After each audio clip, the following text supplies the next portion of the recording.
Эхний мэдээг хүргэе.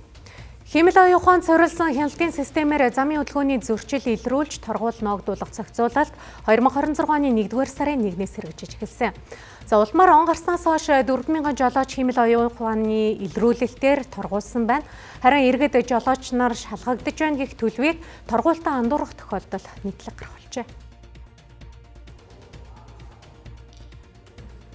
Үзэгчдээ НТV-гийн сурвалжлах баг замын хөдөлгөөний удирдлагын төвөөс та бүхэнд мэдээлэл хүргэж байна. Тэгэхээр ард бол замын хөдөлгөөний нөхцөл байдал харагдаж байна. За тэр доод болонгийн замын хөдөлгөөнийг авч үзэх юм бол за механик инженерийн сургуулийн уулзуур харагдаж байна. За энэ уулзуурын тухайд бол өмнө нь одоо тус уулзуураар 327 тээврийн хэрэгсэл нэг цагт одоо өнгөрдөг байсан болвол за AI буюу хэмэл оюун ухаанаар торгож эхэлснээс хойш болвол за 627 олж одоо замын хөдөлгөөний эрчим бол 40%-аар нэмэгдсэн байна.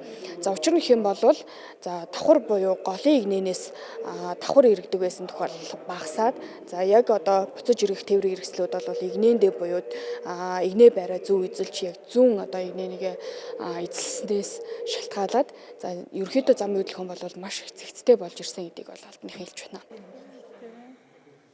Улаанбаатар хотын 176 уулзуур гарц замд 2600 гаруй камерыг шинээр суйрлуулж замын хөдөлгөөнийг AI буюу хэмэл оюун ухаан ашиглан бүрэн хянах ажлыг өнгөрсөн оноос туршилтаар хэрэгжүүлж эхэлсэн. За ингээд 2025 оны 2 дугаар сарын 5-наас 12 дугаар сарын дунд хүртэл 22 сая зөрчил бүртгэгдэж иргэдэд сануулга илгээсэн байна.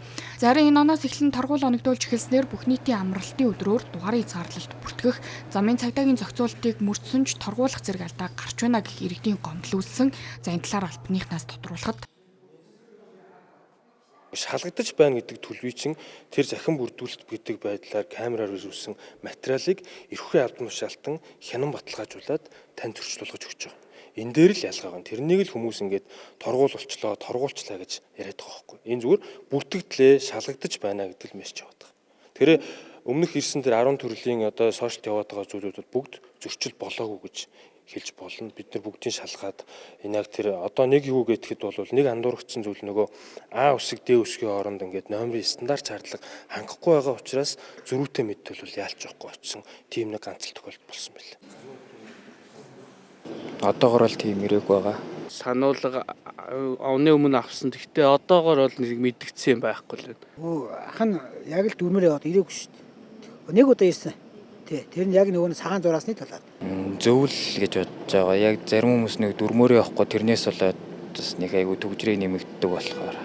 Зохиомл төгжрээ үсгээл зам дагуу зогсоол тэгэл хажуугаар нь тойрж гарах гэж бас хэцүү тэгэл зөвл гэж бодож байна. Одоо нэг хоёр давхар зүү ирэхийг нэмэгнээс хоёр давхар ирэх тохиолдол одоо торгодог ч юм уу. Тиймэрхүү юм дээр бол над дээр баг ирэх байхаа л гэж бодож байна.